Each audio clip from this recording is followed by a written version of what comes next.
Hello and welcome to the Buckcast episode 5. We've had a little bit of problems with our production pipeline, so the originally intended episode 5 is being pushed off to episode 6. And this one, that will be shortly introed as episode 6, is actually going to be episode 5. I apologize for any confusion, and we'll make some references that you'll understand, but I think overall this is an improvement over not having an episode this week. So, hope you enjoy. Howdy and welcome back to the Buckcast episode. I believe this will be 6. You're asking the wrong person. If memory serves. Today we once again have our special guest, Kirby. Whoa, I'm back, bitches. I forgot Kit Cuts like the first 5 minutes, possibly. Who cares? I already did. What? Oh, cousins. I do not care, bro. Almost all of our views come from Spotify anyway. You know? That's bullcrap. I not put views on YouTube. Put views on YouTube. I have the watch time. It's very low. Just long enough for Warrior964 to leave a comment and then get out of there. Anyway, I have a starting. I want to continue what Ned started, which is the YouTube, not YouTube, Yu-Gi-Oh! Terminologies. So today I wanted to talk about honest. Oh, like Honest Neos? Well, yes. Oh, but right, yeah. Also, there's actually just honest. So for those who don't know, honest is a Yu-Gi-Oh card. Light fairy, level 4, 1,100 attack, 1,900 defense. During your main phase, you can return this card from the field to the hand. That one isn't as important. During the damage step, when a light monster you control battles, quick effect, you can send this card from your hand to the graveyard. That monster gains attack equal to the attack of the opponent's monster it is battling until the end of the turn. Basically, what honest usually means when people talk about it is a hand trap that lets you win a battle. A monster in the hand that you can send to the graveyard to let you win a battle. And honest, when it came out, was a huge deal, because anytime your opponent summoned a light monster, you'd look at it and you'd say... Nice blue-eyes nerd. You'd look at their light monster and you'd say, does it matter how big the monster I attack with is? Because if they've got the honest, I just lose. It suddenly made attacking over light monsters very scary. And since then we've had a lot of retrains like the one you mentioned, and one of the hero Honest Neos, which is a little different because it gives them a specific amount of attack. It just boosts the monster by exactly 2,500 attack points, which is Elemental Hero Honest Neos' attack. And it's for heroes specifically. And that's kind of been the trend, honestly, is that they've kind of moved from being attribute specific to being specific to their archetype. But one that I think people don't often think about is Alistair. Alistair is an honest. Is he really? Yeah, Alistair, of course, everyone knows Alistair for the Invoke deck, normal summon, get Invocation, link him off, make Makaba. But in the hand, you can discard him to boost a fusion monster by 1,000 attack points. And defense points. Which came up back in the day for a couple reasons. You used to use it to protect your, what's his name? Whatever, the dark fusion monster? Don't even know. I played it for like a day and I got rid of it. Wait, you had it? Yeah, I bought it and then I got rid of it. What? That's how bored I was of it. What? What? Wait, why did you buy it? I don't know. I don't make smart purchases, okay? But I mean, like, Invoked is like good. Not anymore, it's too slow. I mean, it's still okay. I mean, it's one of those decks that's just like, well, when it was relevant for a very long time. Oh yeah, when it first came out, it was called Invoke, Shadal, Dogmatica. Well, that's not when it first came out. When it first came out, it was played with Mech Knights. No, I think about more of the version that I was most used to seeing a lot. It's like that was more prominent for me. Yes, Shadal invoked. Shadal invoked DPE, Dogmatica. Yeah, it was kind of just like good stuff turbo control deck at the time. But when the first time Invoked saw play was with Mech Knight cards. Because Mech Knight was a strategy that was very good at going second, but going first they didn't really have a play. So you played the Invoked card so you could end on a Makaba. It was just a negate, which was a good enough board when your opponent made you go first. So you have the Makaba, and then as follow-up. Also, because Alistair by itself lets you set up a zone to summon a Mekk-Knight to.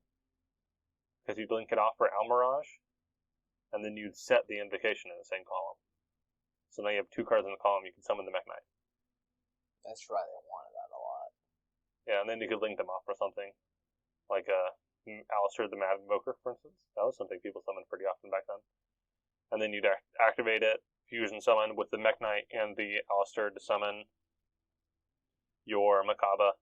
And then maybe you trigger the Mad Invoker to do something, but like adding Book of the Law. So you could have a negate and a Book of Moon. That was a not too uncommon play. But it was mostly just Makaba is a good card, was kind of the strategy for going first, and then going second it was just Mekk-Knights are good cards going second. Yep, that was back in their day. And then eventually, when the Shaddoll structure deck came out, Shaddoll Invoked became very good. And then when the Dogmatica cards came out, that got splashed together. Yeah. The Shaddoll Invoked, that was one of the decks I played. And it was just Caliga, that's the same, the dark one. Caliga Winda Pass, which is just 2 really, really potent floodgates. Yes, Winda being special once per turn, and Caliga saying get 1 attack per turn. And 1 monster effect, that's the big one. You can only activate 1 monster effect per turn. And it also says only attempt to activate 1 per turn. So if you also had a negate, so the high rolly hands would end on Makaba, Caliga, Winda. So they'd activate something, and then you just negate it with Makaba, and now they can't activate any more monster effects. I'm not going to judge anymore, but you say Makaba is really bothering me. What do you say? Mekaba? Oh, yeah. That's fine. I can say it either way. I'll just say whatever. I'll say Girgia, and then I'll say Girgia. What's the other pronunciation? I don't remember. Whatever. You are within choking range. Hope you know that. Yeah, I am. Anyway, yeah. So the Honest. So Alistair was a bit of an Honest. Of course, one of the famous ones is Kalut, the Blackwing. No, I know. Yes, very famous. Of course, from the actual time that Blackwing was playable for a very long time. Yep, gives you a boost of 1,300 attack points. So impressive. I'm pretty sure it's 14. Yeah, 14. I thought it had 1,300 attack. Okay, I knew it gave a boost of its own attack base, which is 14. I thought it was 13. Okay. Yep, and then we've also got one for water, but it's even worse. This is a Mermail Abyss Mary. Quick effect: you can discard this card, then target 1 water monster you control, destroy 1 other water monster in your hand or field, and if you do, the targeted monster gains attack equal to the destroyed monster's original attack until the end of the turn. God, that sounds awful. Yeah. So you have to discard it and pop a guy you control to make the other guy you control gain attack equal to 1 you pop. You go like, what is that, -2? If you win the battle, I guess technically it's just a -1, but that's awful. And the newest one that's really relevant right now is Sprite Pixies. I think so. Have you heard of it? I know it existed. It came out of Power of the Elements. It's just the fact that I just hate sprites in general because they're good. Not that they're good. Is that the people that play them want like really cocky. It's like, oh my god, sprites are a very good deck. It's just it needs this time to shine, bitch. It's been having its time to shine. It's just that y'all kind of can't do shit. Like, your board is easily breakable. But you talk about, oh, it's not breakable. It very much is. I mean, they're not trying to make an unbreakable board, though. I don't know who you're playing against. Who are you playing against? People in my local college. Because I don't go to locals. I'm trying to remember. We have a Evil Twin Sprite player. We have a lot of them now, because that's probably going to be the most prominent version of Sprite going forward now, because of the Ronan Totem ban. Well, I think people still found ways to make Toad, by the way. True, but I was actually wrong in how easy or difficult I thought. I thought it would be harder. Now, it's still not that hard. It's just more research intensive.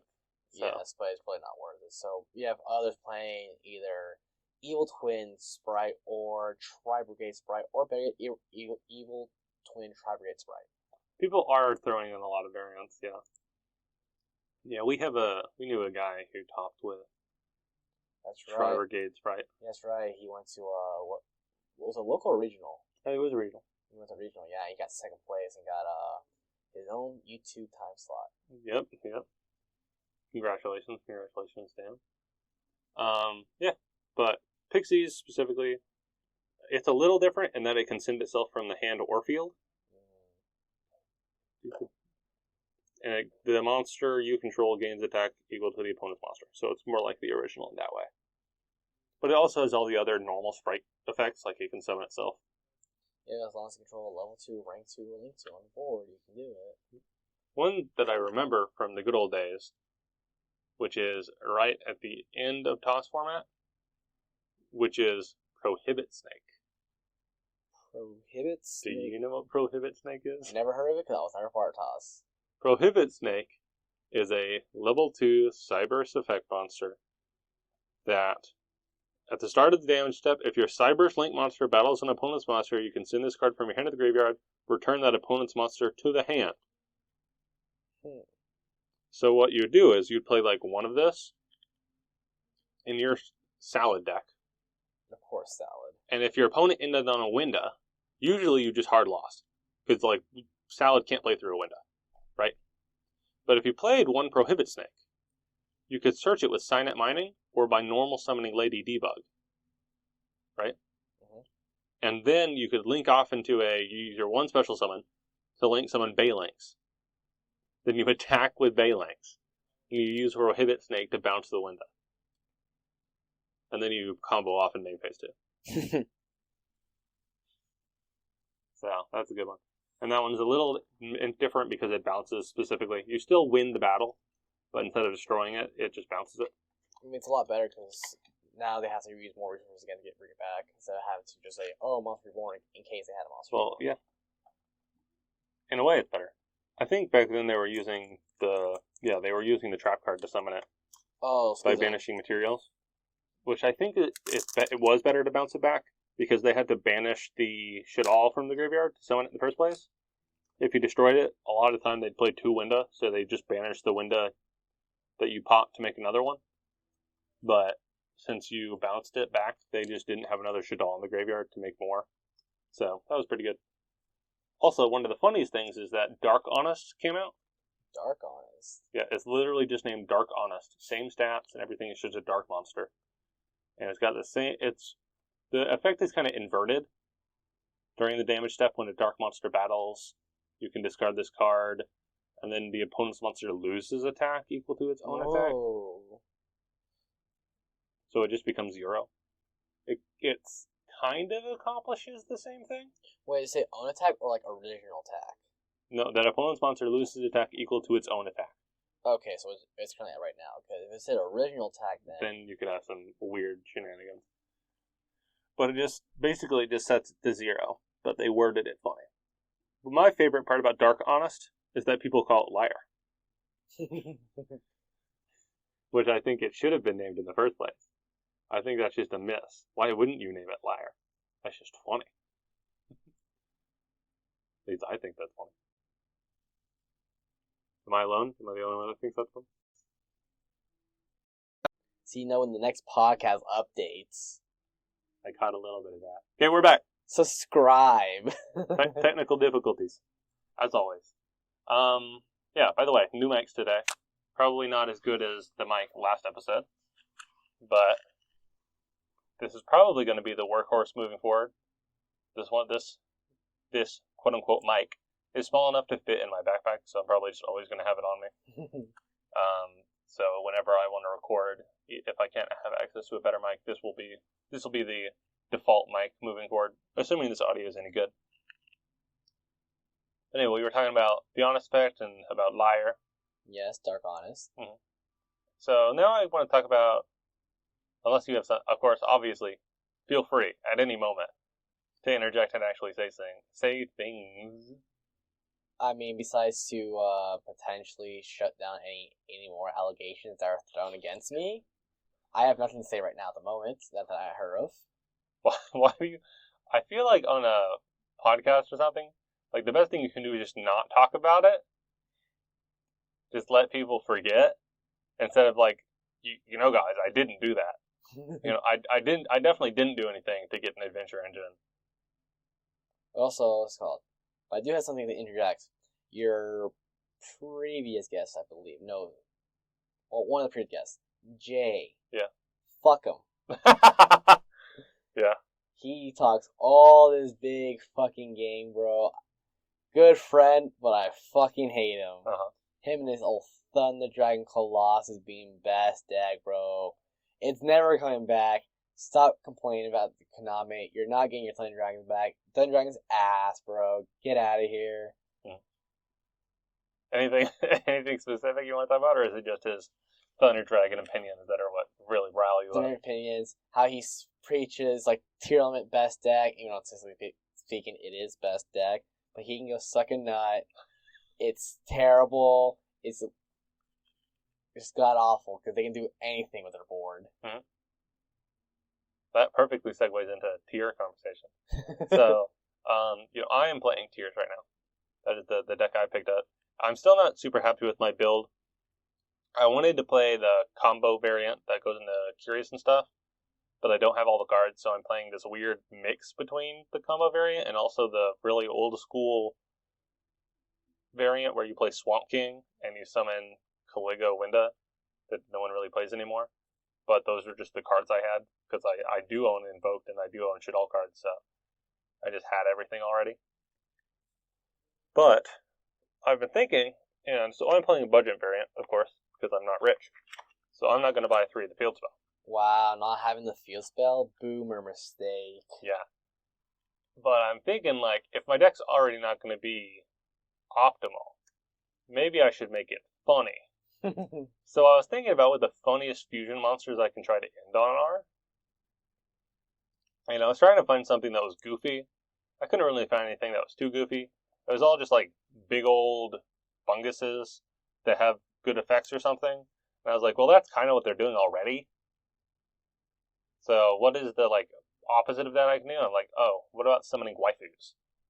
So I started looking. Dragon Maids. I started looking through the different waifus I could summon, and the obvious choice was Dark Magician Girl, the Dragon Knight, because it's Dark Magician Girl.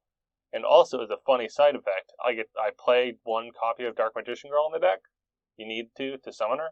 Yeah, that is a mandatory. Or at least when you want one king. No, because you have to use King of Swamp for the other monsters. No, because that's right. She's a dragon monster.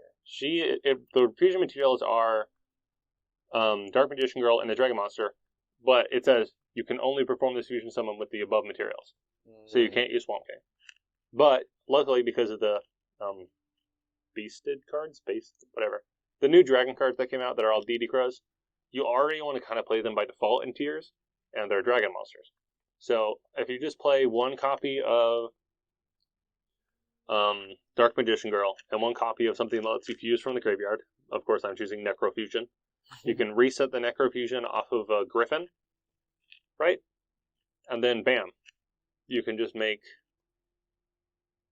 Dark Magician Girl the Dragon Knight. Is she good? No, but it's funny. With the same setup, I was talking to my girlfriend about this. She was like, is it a good card to summon? And I was like, no.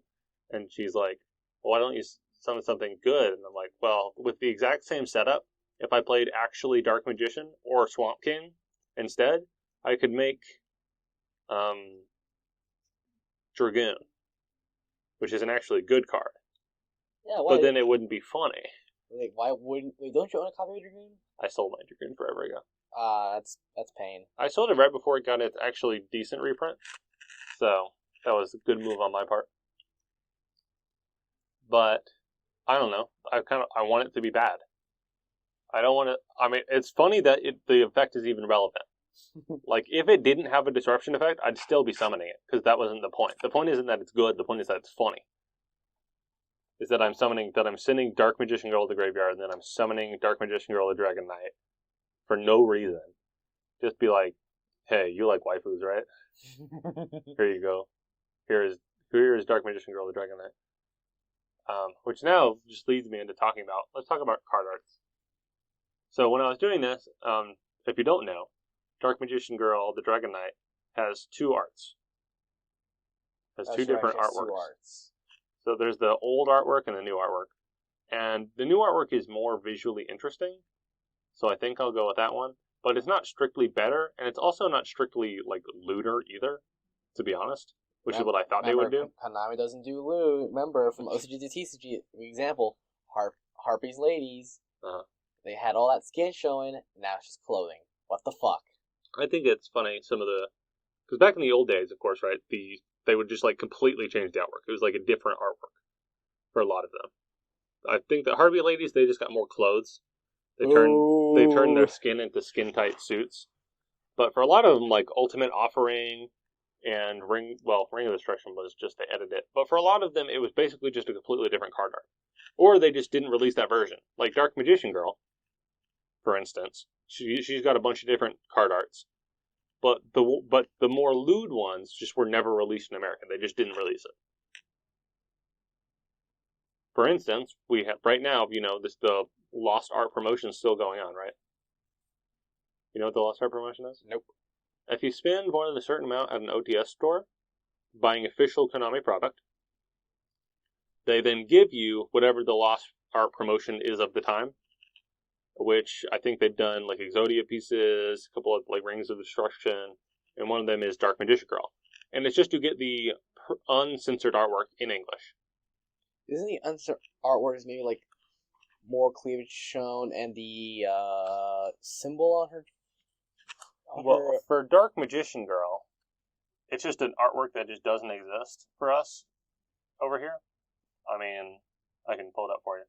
But I know one thing that got, I guess, murked by Konami was the little, like, Star of David pendant on her chest. She has, like, a little, like, rock on there, and it's just like, no. That's the Lost Art. Oh, yeah, I remember seeing that one. Now, for a lot of them, they just, like Christian imagery or certain stuff was replaced. Like, I think Exodia specifically, like, he got changed, where it was just the symbols that he was using are just back to the way they were for the Lost Art promotion. They're just the way they were in the OCG. A couple things like that. I don't know, it's interesting. But nowadays, they feel like it's always just these minor edits. Like, if, I know a card, Spicy Spy. It was like a fire level 3 monster, like 1200 attack, 1 defense, and so Wine became OJ, Cigarette became the guy holding his own mustache, I think Gun became something else, Woman Dress became more appropriate, and a few other edits were there, but essentially, like, they just removed a lot of stuff from that card. Spy, the letter C, Spy. Oh, yeah, you can tell. He's touching his mustache, but that used to be a cigarette for sure. I'm pretty sure, yeah, it looks like she's carrying a gravy boat, which I'm pretty sure was alcohol before. Yes. Bunch of little things. They've made her dress less revealing, stuff like that. Yeah, that sort of thing. But the one that I remember is Evil Twins. Did you know? The blue one. The blue Evil Twin. Her skirt got extended. Like, it went from being a pretty flat skirt to a very poopy skirt to cover her butt. What a shame. It's like China's censorship with anime. What do they do for anime in China? One, they don't like blood. Yeah. So you have these giant pools of blood turned white. Now you can see where us Americans are like, this is very funny. I mean, we turn it green over here. A lot of stuff back in the old days when they would import anime and stuff, they would always make it green. Or water. But no, it's just like, so think about it. In Japan, in China, it's like, so I stab you, and then I pull the knife out, and it starts spewing blood, red blood. Now it's spewing white. Mm-hmm. Catching my drift? Oh, yeah, okay. And then you have bodies sitting in a pool of blood now turned white, covering them entirely, which is like, this is really funny. I see what you're saying. That's weird that they made it white. But then another one is, example, going back to my Dragon Maid spiel, because Beth Waifus. In Miss Kobayashi's Dragon Maid Season 2, the new character, Ilulu, I think what her name was, we know she has a big rack. In China, she is straight flat. Like a cardboard sleeve. What? She is straight fat. You can look it up, flat as a board. Weird. That's a lot of effort. Like, just recoloring blood, that's not that bad, but, like, completely changing a character design? I feel like that's a lot of edit and post for the Chinese audience. Also, I'm just kind of surprised. I know that China and Japan can have a whole thing. World War II. Well, yeah, they are also, it goes a lot back further than that, I believe. I'm no historian, so. Same I'm here. also not Japanese or Chinese, so.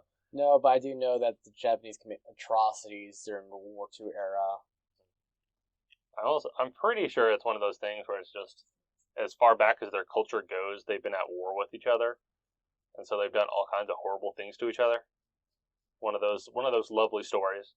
So I'm honestly kind of surprised that Japanese, I guess it's just too much money to not try to get anime into the Chinese market.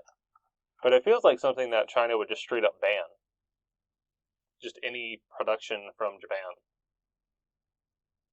I mean, they still do it anyways, but it's just the fact that if it does, then just do some minor tweets on their end, like, so make sure our Chinese audience isn't corrupted. Yeah, they have interesting laws over there. But there are some pretty good Chinese shows. Have you ever heard of Scissor 7? Yes, I did. Have you watched it? Yes, of course. When it first, awesome. Yeah, when it first came out. I also know what this Chinese base is. I guess going back to my sad sense of rom-com funniness. I love rom-com so much. I need help. But, it's like Cupid's Chocolate. It is a harem rom-com where one guy, 4 girls are trying to compete for one guy's love. And that's pretty much the entire show. Okay. I think there's a yandere in that one. I had no idea you were into rom-coms. I live a sad life. So you just don't want to be in rom-coms. It's just an unfortunate fact of you as a person. No comment. I've watched a few rom-coms in my time. I remember there was one I watched that was seasonal. That was just advertised as being like the most wholesome possible thing, right? It's a story about this dude and this girl, and typical. But it's just the two of them, right? And then he almost gets hit by a truck, but she saves him. And then he's like, "Oh, I'm in love with you." Oh, what are you talking about? And then she says, "You'll have to marry me first." And then he does. He does. Yeah, it's the whole trope of like everyone's like, okay, so slowly but surely it's end the season on as girlfriend, and next season like yeah. It's a long process to become married. This boy, like I said, goes straight from marriage, and as the show progresses and then into the manga, it slowly reverses backwards. Yeah, they get married, and then it's like they're embarrassed about holding hands. I'm gonna look it up. And kissing and stuff. Because I know what you're talking about. That was a great show. It was very wholesome. There was a couple. I've watched some more traditional rom-coms, and I just got sick of them. It was just when I was in a rut of like what to watch. Funny buck rut. Do you not know what rut is in bug terms? What? Do you not know what rut means in deer terms? No. Rut is the time of the year when deer get really horny. So they become they really want to move around and mate. And as hunters, we like that because they're forced to move, and we see them walking. They don't walk much longer. Are you a hunter? Do you hunt? Yeah, I hunt. I didn't know that. I'm learning so much about you. Now that I'm not just making fun of you, I'm learning so much. I didn't know you actually hunted. Yeah, I hunt in Benbrook and Fort Hood. Fort Hood being an army base down near. I assume it's rifle hunting? Rifle or bow hunting. Oh. You actually know what to do? You actually know how to shoot a bow? Yes. Wow. Are you using really fancy modern bows? Yeah, and you kind of have to be somewhat accurate.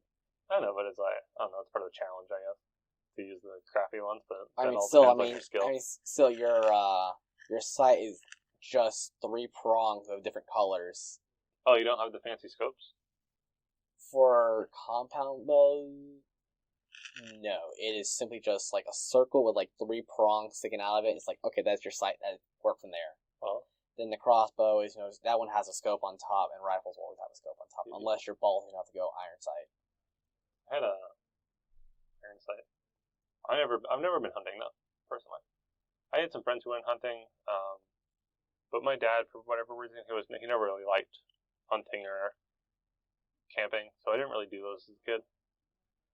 But I have gone camping a few times. Anyway, enough about that. By the way, just to clarify, I am not buck as in a deer. I am buck as in like the name you give a horse. Well, I hear buck, I think as deer. In like the buck, like to buck. So to be fair, the entire time I thought you were like trying to refer yourself as a deer. No. Even though you are canonically a wind spellcaster. Yes. A deer could be a wind spellcaster if we're talking about like Magispectors. Like the Magispectors are like raccoons. It's a raccoon, a toad, a fox, a crow. I think Yada's a crow. Yeah. And a cat. Like, by all rights, they should be beasts, obviously. But no, they're spellcasters. So under that logic, if there was a Magispector that was a deer, it would still be a spellcaster. So that could be a wind spellcaster that was also a buck. But I don't think that's me. I don't think I'm a deer. Personally, don't have much connection with that animal. Speaking of though, since I am a wind spellcaster, I mentioned this earlier, and I know your brain started turning. What type attribute do you think is you? What I am? I posed this question to my girlfriend, and she had a little bit of fun with it, even though she knows very little about Yu-Gi-Oh. Attribute. You don't seem like a fire type to me, I'm going to be honest. I'm a divine beast, baby. Let's go! No, I think more sense of probably either water or dark. Yeah, that sounds fair. I think you're a water type, I don't know. Yeah, I think if anything... You're not cool enough to be dark. Unless it's a really lame attribute, in that case, you're fine. No, well, I guess dark being the most common out there, other than light. Yeah, I guess it'd be a water type. A water type attribute. Oh, I guess in any case, I might as well go with my girl, be a water cybers. Oh yeah, that makes sense. Yeah, there you go. I'm a Marincess. You're a Marincess. You're the lamest Marincess. You're one of those like level 5 support cards that they never play. Where is that card? I have it on right now. Where is it? What you do? Yes, I have. Yeah, I know you're talking about. It's a Marincess Crown Tail. I wasn't referring to an actual card. I didn't know there was a level 5 that they didn't play. Yeah, because we have 2 level 5. Marincess Sleepy Maiden, which was released in Duels from the Deep back earlier in the year, and Crown Tail, which came out who knows when. Should I take a peek? I mean, it says... Oh, I remember this one. Yeah, which has terrible effects. Interesting. Well, we found you. This is you. Yes, I'm Marincess Crown Tail. If you want an accurate vision of who I look like, look up the card. Actually, bar for bar, that's exactly what you look like. That is, everyone who's wondering, just picture that. That is exactly what Kirby looks like.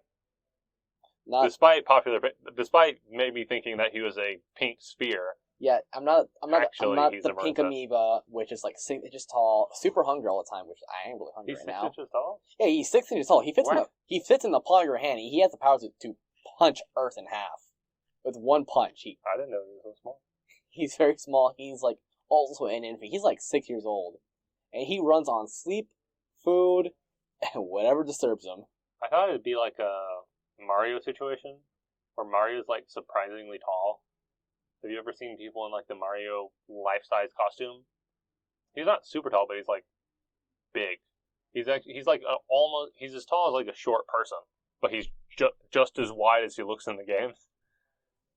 So he's a rather big person. I thought Kirby would be something similar, where it's like actually he's like at least 4 feet tall. No, he's 6 he's inches. 6 inches tall. Interesting. Well, let's talk about some Yu-Gi-Oh stuff some more. That seems reasonable. I mean, this is a Yu-Gi-Oh podcast, but this is so far not Yu-Gi-Oh related. I've talked about before with people, it's a Yu-Gi-Oh podcast because the people I'm going to be talking to are all Yu-Gi-Oh players, and I am a Yu-Gi-Oh player. A lot of just things I want to talk about are Yu-Gi-Oh by nature, but also there's a couple of things that are just tangent to Yu-Gi-Oh, like anime and gaming, that I am more than happy to, dip my toe into those other areas. Because, again, I'm a gamer. I'm a fake gamer, but I'm a gamer. And also, I watch, and I have watched, a lot of anime. So, if ever the topic moves to those places, I can still talk about that. But, we've also got Yu-Gi-Oh to talk about. And I think that's just probably going to be, like right now, I'm noticing, I'm looking on the floor around us. There are a lot of Yu-Gi-Oh cards.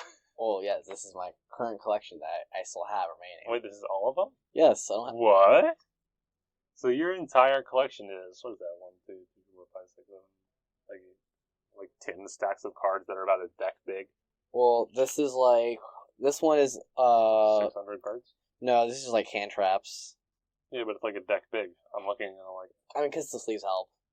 These are just a bunch of extra deck cards that I would play, meaning Links, Xyz, and 1 Synchro Monster. I like the first one. Is that Clara and Rushka? Clara and Rushka. I'm not gonna pronounce that word. Bro, we were down bad for Link ones. Read that card. You know what that card says? Yes, you can only Link summon this during the main phase 2 with a normal summon monster or set. Yep. You know what that was played on? Alistair. Alistair? No. Alistair, well, I think maybe really early on, I think they played that in Alistair, but Alistair just wasn't good until Al Mirage came out. So yep, says cannot be linked summon except during main phase 2 with 1 normal summon / set monster. I think the original Invoked Mech Knight lists literally just fused Alistair on the field away with a Mech Knight in the hand. And then Al Mirage came out and the deck became much more playable. But the Clara and Rushka, that deck I very distinctly remember when ABC topped. And it was ABC Sky Striker. Basically, they were just playing it to get the quick play spells. That's pretty obvious for Sky Striker. They were playing it to get the token, the Sky Striker token. And they were playing it going second, so that you could summon Clara and Rushka. Because you don't get a main phase 2 on turn 0, on the first player's first turn. So you would have to, what they would do is they would, you would try to use the engagement stuff to kind of turbo through your deck a little bit to try to dig for the field spell, Union Hanger. You activate Union Hanger, you summon your dude, probably like B, Buster Dragon, and then you equip it with like C, Crush Wyvern, and then you link him off main phase 2 for Clara and Rushka. Then you add and special summon the A, assuming you still have another Union monster in hand. Don't cheat. And then you'd be able to make your ABC Buster Dragon. And that was unironically the play. He had to build the deck to be going second, just because that was the only Link one, was Clara and Rushka that he could make. Yes, that was the state that we were in at that time. How down bad we were for Link ones. And now, what is it? Ghost Rick has a Link one? Everyone's getting Link ones these days. Then this pile has the dual power special arts. Oh yeah, everyone does. Then I have the 3 key cards from the Yugi set, where it gave you like 3 Yugi decks from different time periods. The sets, I vaguely remember that. Yeah, the set itself, and those were all cards seen in the first season of the show. Oh, so they're like... Yeah, the card you need to get on the boat, the card to compete in the final, and the card for prizes. I see. Cool. I assume these are just supposed to be tokens. Yeah. But they're very neat. And then some Labyrinth cards, because, I'm still looking for that sponsorship by anyone. Yeah, anyone if you want to sponsor Kirby's travel into the Labyrinth, just leave a comment. I don't know. Leave a comment. I don't know. It'd be really funny if we did a live stream that was just asking for people to pay for your Labyrinth deck. Like, please, someone, I need help. This shit's expensive. It's just hours and hours of you just begging for money. Well, I will be here soon because with the release of Darkwing Blast here soon. Mm-hmm. Well, I guess by the time this airs, it'll be out. Yep. The one card I need from that set is, I think, Lovely Lady of the Labyrinth.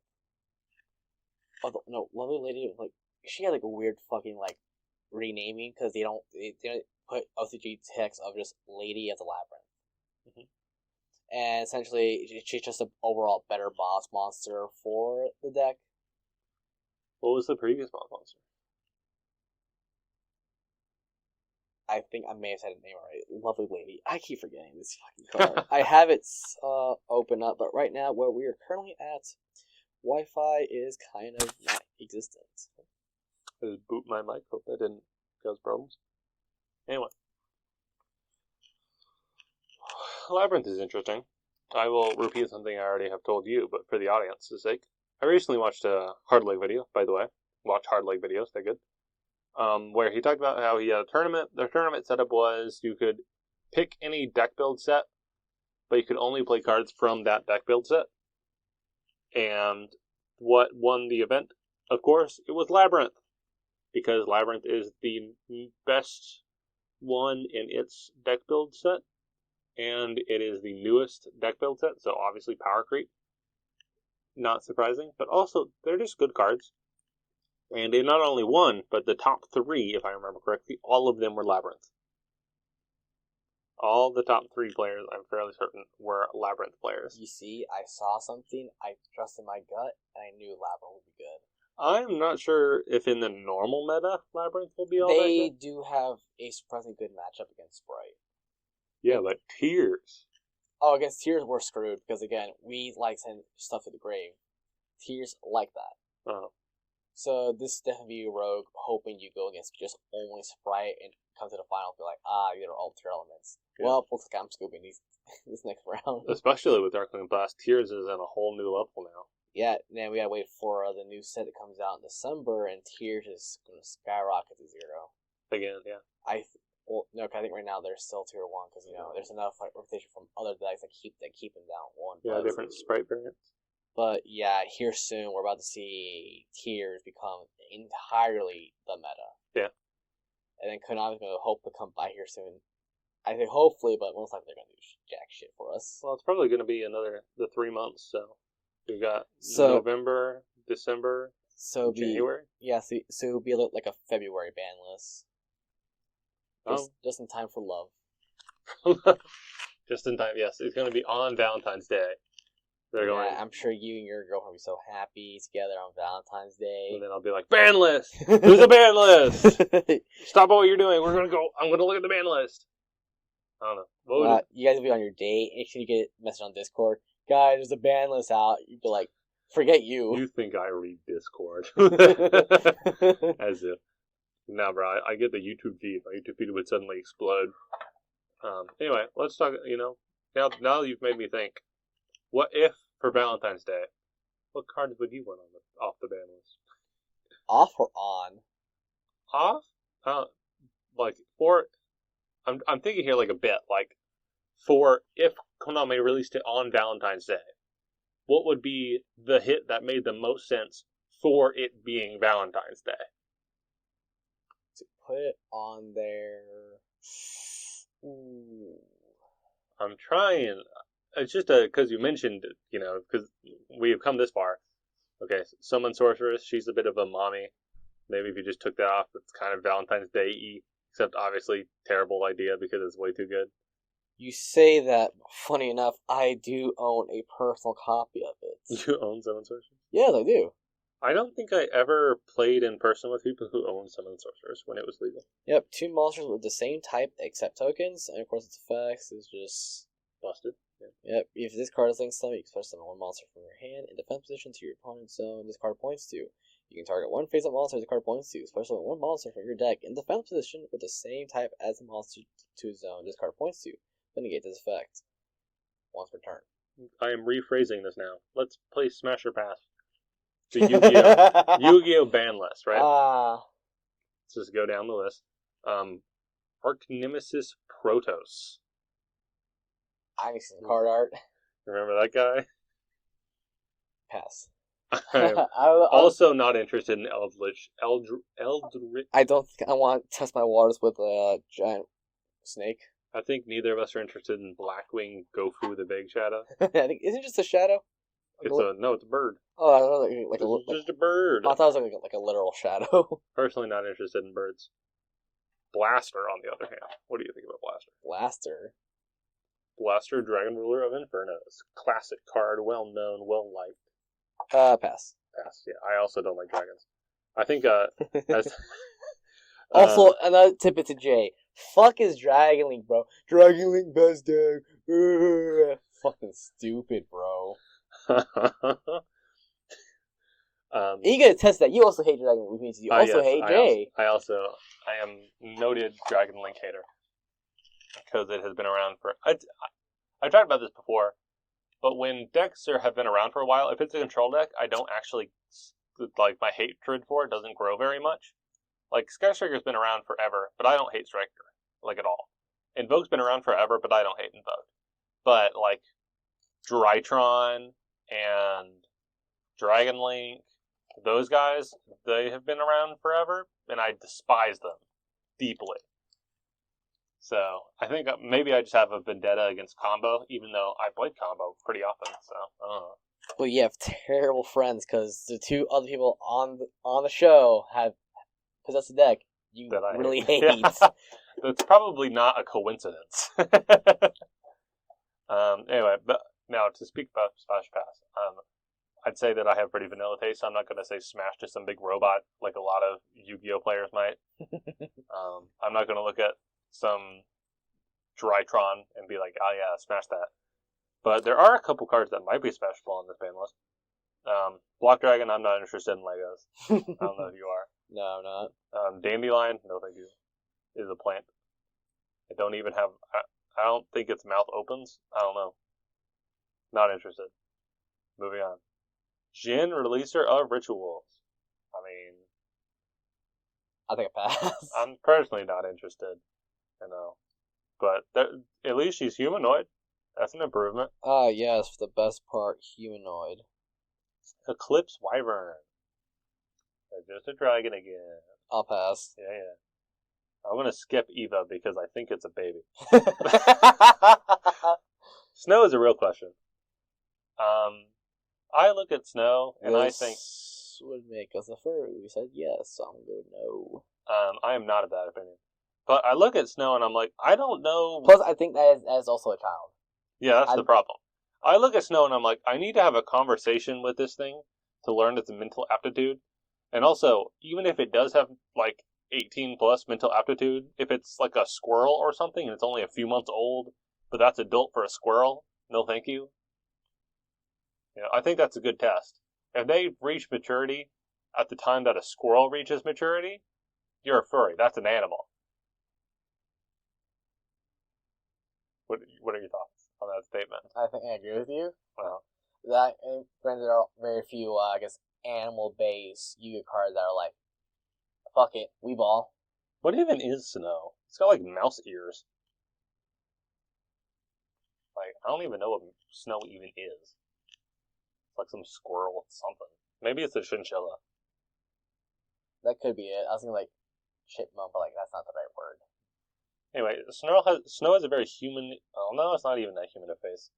I don't know. Snow at a glance, you're like, oh yeah, that's like a... You know the like levels of furry, right? Nope. So you've got like... Although I do know levels of fatness. What? I don't know what that is. It's big, healthy, husky, fluffy, damn, and oh hell nah. I am not aware. Shout out to Gabriel Iglesias, aka Fluffy, comedian. Oh, yep, comedian. Okay. Not sponsored, so please, Why do you keep saying not sponsored? I'm saying this, and you're allowed to shout people out. I'm saying it for sure purpose. I don't want his like lawyers to somehow hear this shit and be like, get their money. They can't do that. For us, like, oh, this comedian said this. Allow us to tell you about a comedian. Allow us to advertise a comedian. Only throwing concern out there, okay? Oh my god. Continue the list. Continue the list. All you people. Anyway, but the furry, like, index, right? So we have, like, human on one end. On the other hand, you just have, like, a literal dog, right? So this is our spectrum. Human, dog. Human, obviously, everyone agrees that's fine. Dog, everyone agrees that's not fine. Well, everyone mildly reasonable. So, and then, so we have, like, okay, so now we have human, still just a real person, but, like, she puts on, like, dog ears, like a dog, like, whatever, right? So it's literally just a person, but, like, now she's wearing, like, a cute little dog ears or something, right? Let's do cat instead, because maybe that's, people tend to prefer the cats. So you got, like, kid ears on and, like, a cat tail, right? Most people, again, it's like, some people are like, oh, this is more attractive, because it evokes some, like, aspects of a cat, because people look at cats as being this certain sort of, like, sly or devious or something. So it's just a person, but they maybe are emphasizing certain aspects of themselves by embracing certain cat-like appearance, right? It's like, that's like this very, very, very, very minimal version. And then you have cat girl, where it's like, no, she is, so that cat ear and cat tail are real, right? Real? Yes. You know what cat girls are. I mean, from anime. Yeah, exactly. I'm talking about real life. Oh, but so, like, they have, like, actual, like...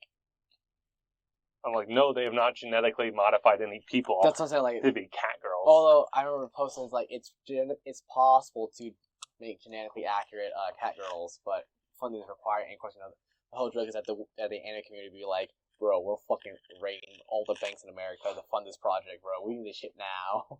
I think that's a very complicated endeavor to accomplish that, because it's not as simple as just, like, flipping stuff.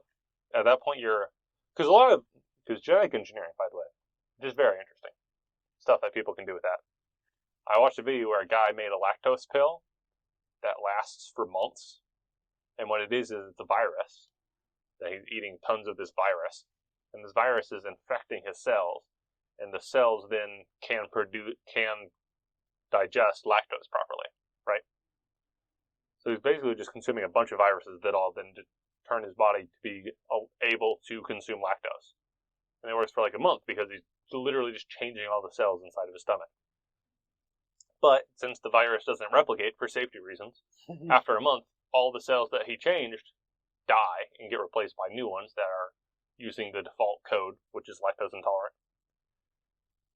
So that's a simple thing, because all we're doing is we're switching from the cell to the way the cell used to be when you were a kid. That can process lactose, right? And a lot of things is like, oh, we just take this gene that makes pigment glow from jellyfish or something, and then we put it into a different animal, and suddenly their pigment glows. But it's still like the same thing. It's still, you already have genes that make pigments in your skin. That's why we have different color skin, is because our genes are slightly different for about how pigment is made. And all these other animals are basically working with the same framework for how they have their own pigments, except they figured out how to make theirs glow. And then you can transfer that pretty one-to-one, and bam, you have a glowing rabbit, right? But if you want to do something like make a new animal that doesn't just involve switching these features that are already pretty standard between animals, now it becomes infinitely more complicated. Because you aren't just mixing and matching features. Now you're building from the ground up an animal. And you just don't know what's going to work. Jurassic Park. Yeah. Well, Jurassic Park's easier. That is easier than making a cat girl. Way easier. It is way easier to try to replicate animals that actually existed. How you know cat girls never existed, huh? Oh, that's a good question. How you know? Who knows? Who knows? The cat girls. Here's the big question. I mean, the Egyptians believed in, like, a fucking, like, half bird man, half human. I'm pretty sure they also believed in a cat person. I mean, the god Anubis, yeah. So, they've got a lot of different cultures that like cat people. Anyway. But, exactly. Yes, it's true. They've been there all this time. The cat people are real. But here's the big question. cat girls. 4 years or 2 years? 4 years. I agree. But there's a pretty big move. No, I'm like questioning 4 years. Like, what? What, you think that's weird? I'm like, what cat girls are you using with 4 years? I don't know. It was 2. Oh, like cat ears and human ears? Oh, I was like so confused. I'm like, wait, I had like 4 cat ears. Like, what the hell? That would be very odd. That would be the weirdest version of a 4-eared cat girl. No human ears, but four cat girl ears. Honestly, I'm fine with either or. Granted, because again, anime kind of make a sense of like I don't give a shit. Yeah. Because you have like popular cat girls like Konako from High School DxD. Which, like, after, like, season 2 or 3, I forget what it was, like, she embraces her cat half. I do not... I watched a tiny bit of DxD back when I was younger and dumber. Hey. Does that count as a rom-com? That is a harem ecchi, which is borderline hentai, but not quite. Mm-hmm. It honestly should have been categorized as it. I'm surprised it passed. Anything? I'm surprised it passed what sort of qualification they did in Japan. It's like, oh, it's not hentai, it's an anime. I'm like, bro, what the fuck? Japan's pretty crazy. Anyway. I love Japan. They've done a lot for us. But anyway, yeah, there's a raging debate about cat girls. Should they have human ears and cat ears, or should they just have cat ears? And a large part of the debate is that most creators make it intentionally ambiguous by giving them long hair. So you can't see whether or not they have human ears. I would say both is fine, honestly. But I guess I say give them both human and cat ears. Yeah. Look at anyone who thinks, oh no, they should only have 2. It only makes sense. First of all, cat ears aren't strictly better than human ears. They're different. They have different ranges of frequencies they can hear better, and human ears are better for certain things. It's not a strict upgrade to just have cat ears. When it comes to food, yeah. What? You shake that one like food they got, and bro, that cat can be anywhere in that house. They hear the jingle of their food. They're like, oh, it's time to eat. What are you saying? Are you saying that? Oh yeah, you become a cat girl. I jingle your food. You're gonna come running? No, that's just cat. That's just any animal that you teach the certain sound associated with a certain food. No, I have a cat. Biggest asshole I know of, but we love him because he was like orphaned. Well, yeah, it's because we were out in the pool one day and we hear like meowing really fucking loud near our tool shed. So we look under it and we saw 2 cats just there by themselves. And that was it. We took both of them in. The brother died like a year into it, so we're kind of sad. We still have the one left over. He's going on real strong. I think he's going on like 10 years now. Piece of shit. And he knows it. That's the story? Yes. Just that you have a terrible cat? Yes. But again, going to things like, with him, he hears his food jingle, and he goes from anywhere in the house to the bowl. Mm-hmm. Yes, that is pretty normal cat behavior. And my dog does the same thing, if you hear this food. But what's really weird is that my dog, he'll do that, but he won't eat all of his food. Like, we'll make the noise, he'll come over, and then he'll eat some of it, and then he'll leave some for later. He's weird. I'm pretty sure that's not super common for dogs, but he'd be like that. You know? Anyway, back to Smash or Pass. I'm not interested in Fiber Jar personally.